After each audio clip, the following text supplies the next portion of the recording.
पाठ 7 सुखी जीवन कहानी। सड़क से थोड़ा हटकर आम, नीम और पीपल के वृक्षों से घिरा हुआ बड़ा गांव अन्य गांव के समान ही था। कुल मिलाकर 50-60 घरों के इस गांव में 7-8 पक्के मकान भी थे। इन्हीं में से एक मकान श्याम सिंह का था। श्याम सिंह की अवस्था 50 को छू रही थी। अपने 2 पुत्र और एक पुत्री का विवाह उसने पिछले साल कर दिया था। दोनों पुत्र सयाने थे। लगभग 10 एकड़ जमीन उसके पास थी। 2 भैंसें भी थीं। दूध घी की सुविधा थी। श्याम सिंह समय को देखकर चलने वाला किसान था। हाथ भींच कर खर्च करता था। इससे उसकी गांठ में कुछ पूंजी भी इकट्ठी हो गई थी। श्याम सिंह के बड़े बेटे का नाम सुजान था। वह शरीर से बड़ा रिष्ट पुष्ट था। बचपन से ही उसे दंड बैठक लगाने का शौक था। जैसे जैसे वह बड़ा होता गया, उसका यह शौक भी बढ़ता गया। सुबह शाम अखाड़े में जाकर जोर करना, दंड बैठक लगाना, मुकद्दर फिराना, बस यही उसका काम था। शेष समय वह अपने पहलवान दोस्तों के साथ गपशप करता रहता था। हल्की मूठ को उसने कभी हाथ भी नहीं लगाया था। बैलों को दाना चारा करने से भी उसे कोई मतलब नहीं था। इसके बाद भी उसे खुराक अच्छी चाहिए थी। पहलवानी जो कर रहा था, सुबह शाम एक बड़ा कटोरा दूध, उसी में 50-100 ग्राम घी। त्योहार मेलों पर वह दूसरे गांव में कुश्ती लड़ने जाता। कुछ ऐसा संयोग होता कि वह कहीं से पिटकर ना आता। अब तो उसने पूरे जिले में अपनी लंगोटी घुमा दी थी। श्याम सिंह पहले तो सुजान के इस शौक से थोड़ा अप्रसन्न रहता था, किंतु जब आसपास के गांव में उसका नाम फैलने लगा, तो उसे भी अपने पहलवान बेटे पर गर्व होने लगा। श्याम सिंह का छोटा बेटा लालमन साधारण स्वभाव का लड़का था। उसका स्वास्थ्य सामान्य था, परंतु वह पढ़ाई में खूब रुचि लेता था। साथ ही खेत के कामों में पिता का हाथ बटाता। गांव के प्राइमरी स्कूल से ही उसने 5वीं कक्षा पास की थी। बाद में जब दिमनी के मिडिल स्कूल में उसका नाम लिखवाया गया, तो स्कूल आने जाने में समय अधिक लगने लगा। श्याम सिंह अब शरीर से शिथिल होने लगा था, अतः उसने लालमन की पढ़ाई छुड़वा दी। अब तो खेती किसानी का सारा काम लालमन पर आ पड़ा। श्याम सिंह को तसल्ली थी कि उसका एक बेटा अगर घर की देखरेख कर रहा है, तो दूसरा नाम उजागर कर रहा है। सुजान की आयु 17-18 वर्ष की हो गई थी। उसका उभरा हुआ सीना, गठे हुए हाथ पांव, उठे हुए कंधे, इन सब के कारण वह लगता था 20-22 साल का। आसपास कोई ऐसा पहलवान न था जो उससे हाथ मिला सकता। वस्तुतः श्याम सिंह के परिवार के नाम की चर्चा आसपास के गांव में होने लगी। अच्छे अच्छे घरों से सुजान के लिए रिश्ते आने लगे। देवल गांव के सरपंच ने तो आकर एक दिन श्याम सिंह के घर पर धरना ही दे दिया। आखिर बात पक्की हो गई। निश्चित साइट पर विवाह हो गया।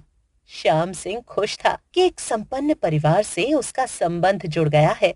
बहू बड़े लाड़ प्यार से पली थी। अपने बाप की 4 संतानों में वह अकेली बेटी थी। काम को उसने भी कभी हाथ न लगाया था।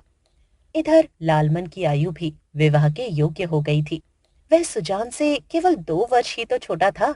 सुजान के विवाह के 1 वर्ष के भीतर ही श्याम सिंह ने लालमन का विवाह भी कर दिया।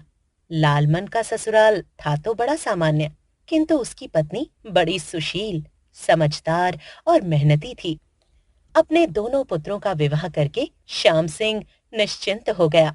अब वह चाहता था कि जमीन जायदाद का बेटों में बंटवारा करके स्वयं तीर्थ यात्रा को निकल जाए। अपने निश्चय के अनुसार श्याम सिंह ने एक दिन दोनों बेटों को अपने पास बैठाया और अपने मन की बात उन्हें बताई। सुजान और लालमन में परस्पर बड़ा प्रेम था, फिर भी पिता की जो इच्छा थी उसे तो पूरा करना ही था। श्याम सिंह ने अपने खेत दोनों पुत्रों में आधे आधे बांट दिए। गृहस्थी का सामान और माल भी उसने दोनों में बराबर बराबर बांट दिया। सुजान की पत्नी को अपने मायके से काफी गहना कपड़ा मिला था। उसके पास 2-4 हजार की नकदी भी थी। उधर लालमन के पास गहने कपड़े और नकदी के नाम पर बहुत ही थोड़ा था, नाम मात्र का। श्याम सिंह अपने उत्तरदायित्व को निभाकर तीर्थ यात्रा को निकल गया। लालमन साधारण किसान के रूप में अपना जीवन व्यतीत करने लगा। वह प्रातः उठता, पशुओं की सानी करता और हल बैल लेकर खेत जोतने चल देता। उचित समय पर खेतों को जोतना, बोना, पानी देना और फसल काटना उसका नियमित कार्यक्रम था। इन सारे कामों में उसकी पत्नी बड़े चाव से उसका हाथ बटाती थी। पशुओं की देखरेख तो वही करती थी। गोबर कूड़ा करना, घर की व्यवस्था करना, खेतों पर कलेऊ पहुंचाना, ये सब काम लालमन की पत्नी करती थी। निरंतर देखरेख और परिश्रम से लालमन के खेतों में अच्छी फसल होने लगी। फसल बेचकर वह सारे पैसे अपनी पत्नी को देता था। उसकी पत्नी बड़ी किफायत से घर का खर्च चलाती थी। 2-4 वर्षों में ही उन्होंने 2-3 हजार रुपए बचाकर बैंक में डाल दिए थे। लालमन को कभी किसी के आगे हाथ पसारने का मौका न आया था। उधर सुजान की हालत ही दूसरी थी। उसका पहलवानी का शौक बढ़ता ही जा रहा था। सुबह शाम अखाड़े में रहे तो खेत कौन देखे। सुजान ने अपने खेत बटाई पर दे दिए।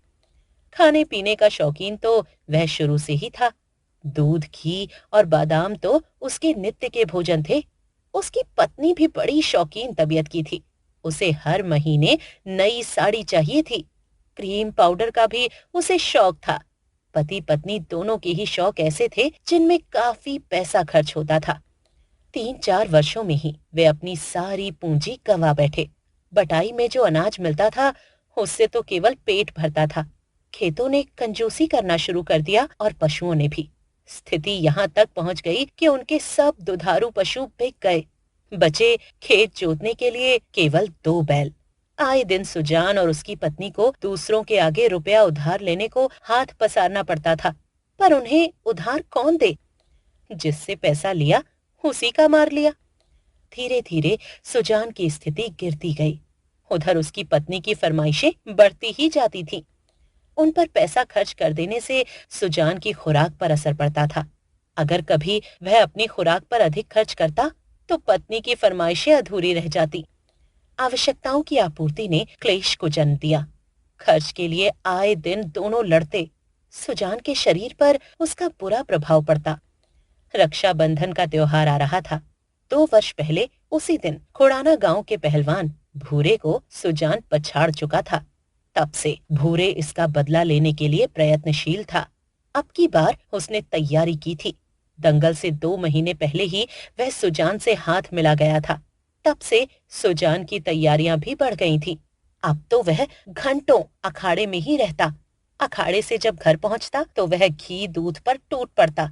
रोटी तो वह नाम मात्र को खाता था, लेकिन दूध घी उसे मोल लेना। घर में जो पूंजी थी वह उसकी पत्नी ने खर्च कर डाली थी। उसे अपनी बहन की शादी में मायके जाना था। उसकी तैयारी में अपने पड़ोसी राम सेवक की पत्नी से भी उसने रुपए उधार लिए थे। तब दूध घी के पैसे कहाँ से आते? एक दिन सुजान अखाड़े से घर पहुंचा। हाथ मुंह धोकर जब वह खाने बैठा तो उसकी पत्नी ने भोजन की थाली सामने रख दी। थाली में केवल रोटी और दाल थी, न दूध, न घी और न मलाई। इधर पेट की ज्वाला और उधर सूखी रोटी। उसने ऐसा खाना कभी न खाया था। सुजान आग बबूला हो गया। उसने आओ देखा न ताओ थाली जमीन पर दे मारी और बोला, यह जानवरों का खाना मुझे खिला रही हो? यह खाना जानवरों का नहीं, आदमियों का है। पर तुम्हें तो पहलवानों का खाना चाहिए। वह रोज रोज कहाँ से आए? अब तुम गृहस्थ हो, पहलवानों का शौक उठाकर रख दो। तू अपना शौक क्यों नहीं कम करती? अपने लिए तू परियों की पोशाक कहाँ से ले आती है? घर की सारी पूंजी तेरी साड़ियों पर, क्रीम पाउडर पर लग गई। दोष मुझे देती है। सुजान क्रोध से जल रहा था। पत्नी कहाँ हार मानने वाली थी। वह फनफनाते हुए बोली, देखो जी, मुझे ज्यादा तंग मत करो। तुमने मुझे दिया ही क्या है? खर्च करती हूँ अपने बाप का। अगर खिलाने पिलाने का सामर्थ्य नहीं था तो ब्याह रचाने क्यों चल दिए थे? इस घर में आकर तो मैं रानी से भिखारिन बन गई हूँ। अच्छा, तू हमें भिखारी बताती है? तेरी यह हिम्मत! औरत की जात पर हाथ उठाना मर्द का धर्म नहीं, वरना अभी तुझे मुंह चलाने का मजा चखा देता। सुजान आपे से बाहर हो रहा था। सुजान की आंखों में खून उतरा देखकर उसकी पत्नी सहम गई और सिसकते सिसकते बोली, अब तो इस नरक में रहना धर्म नहीं। जा, चली जा। कल जाती है, आज ही चली जा, सुजान बोला। सुजान की पत्नी पानीदार स्त्री थी। सचमुच अगले दिन वह अपने मायके चली गई। गांव में यह खबर जंगल की आग की तरह फैल गई। सुजान एक तरह से खुश था। वह सोचता था कि अकेला रहूंगा तो खूब खाऊंगा, खूब जोर करूंगा। पर 2 ही दिन में आटे दाल का भाव मालूम हो गया। अखाड़े से लौटता तो भूखी आत्मा कुलबुलाती। घंटा 2 घंटा धुएं में आंखें फोड़ता तो खाना तैयार होता। कच्ची पक्की जैसी बनती, खाना पड़ता। दंगल का दिन निकट आ रहा था। सुजान के मन में शंका बढ़ती जा रही थी। वह खुद अनुभव कर रहा था कि पिछली बार से वह काफी छटक गया है। उधर भूरे की तैयारियों के बारे में भी भनक उसके कानों में पड़ चुकी थी। इसी सोच में वह और परेशान था। आखिर दंगल का दिन आ ही गया। लाल लंगोट बांधे दोनों पहलवान अखाड़े में उतरे। भूरे के चेहरे पर चमक थी, विजय का विश्वास था। सुजान के चेहरे पर निराशा का भाव उभर उभर आता था। वह मुस्काने की कोशिश तो करता, लेकिन उसकी मुस्कुराहट पराजय की आशंका में दब जाती थी। कुछ ही क्षण दोनों ने एक दूसरे को देखा। अखाड़े की मिट्टी को माथे से लगाकर हाथ मिलाया और तुरंत भिड़ गए। भूरे से हाथ मिलाते ही सुजान को पता चल गया कि अब की बार उसे पार पाना टेढ़ी खीर है। शुरू शुरू में तो उसने कुछ जोर दिखाया, लेकिन थोड़ी देर बाद ही वह बचाव की कुश्ती लड़ने लगा। भूरे सुजान के शरीर के जिस अंग को पकड़ता, वही निर्जीव सा हो जाता। सुजान दांव पेच की सहायता से कुछ देर अपने आप को बचाता रहा, पर अंत में भूरे ने उसे चित्त कर ही दिया। लालमन भी दंगल देखने गया था। भाई की हार के कारण वह बहुत दुखी हुआ। दंगल से लौटकर वह सीधा अपने बड़े भाई के घर पहुंचा। सुजान लालमन से लिपटकर रोने लगा। उसे अपनी हार पर बड़ी ग्लानि हो रही थी। लालमन ने पूछा, भैया, यह सब कैसे हो गया? अभी 2 साल पहले तो आपने भूरे को मिनटों में पछाड़ दिया था। सुजान बोला, लालू, क्या बताऊं, जोर के लिए जो बातें चाहिए वे अब नहीं मिल पाती। ना तो मन शांत रहता है और ना खाने को अच्छी खुराक मिल पाती है। भैया, खाने को अच्छी खुराक क्यों नहीं मिल पाती? जितनी खेती आपके पास है उतनी ही मेरे पास है। हम लोग जब अलग अलग हुए थे तब हमें जमीन बराबर बराबर मिली थी। आपके पास तो ससुराल की पूंजी भी है, मेरे पास तो कुछ भी नहीं था। ईश्वर की कृपा से आज मेरी पत्नी ने 3-4 हजार रुपए बचा लिए हैं। मैं तो सोचता था आपने भी कुछ पैसे बचाए होंगे। लालमन ने सहानुभूति दिखाते हुए कहा, लालू, बचाने की क्या बात कर रहे हो? यहाँ तो जो पूंजी थी वह भी सब बीवी के कपड़े लत्ते और गहनों में स्वाहा हो गई। जितनी आय है उससे ज्यादा खर्च है। उधार लेकर काम चलाता था, अब वह भी लोगों ने देना बंद कर दिया है। सुजान ने उत्तर दिया, भैया, आदमी खर्च करना चाहे तो लाखों रुपए कम होंगे, पर खर्च तो देखकर ही करना चाहिए। बचत कभी अपने आप नहीं होती, यह तो करना पड़ता है। आदमी की जरूरतें तो बढ़ती ही जाती हैं, उन्हें जितनी पूरी करोगे वे उतनी ही बढ़ेंगी। बुरा वक्त कहकर नहीं आता। अगर पल्ले में कुछ होगा तो दूसरों के आगे हाथ फैलाना नहीं पड़ेगा। लालमन ने गंभीरतापूर्वक बड़े भाई को समझाया। छोटे भाई की बातों ने सुजान की आंखें खोल दी। उसे पता चल चुका था कि अपनी आय से अधिक खर्च करने और ऋण ले लेकर जरूरतें पूरी करने से ही उसकी यह हालत हुई है। उसने प्रण लिया कि वह अपनी पत्नी को समझाएगा कि फिजूल खर्ची बंद कर दे और अपनी पूरी शक्ति खेती के काम की ओर लगाएगा।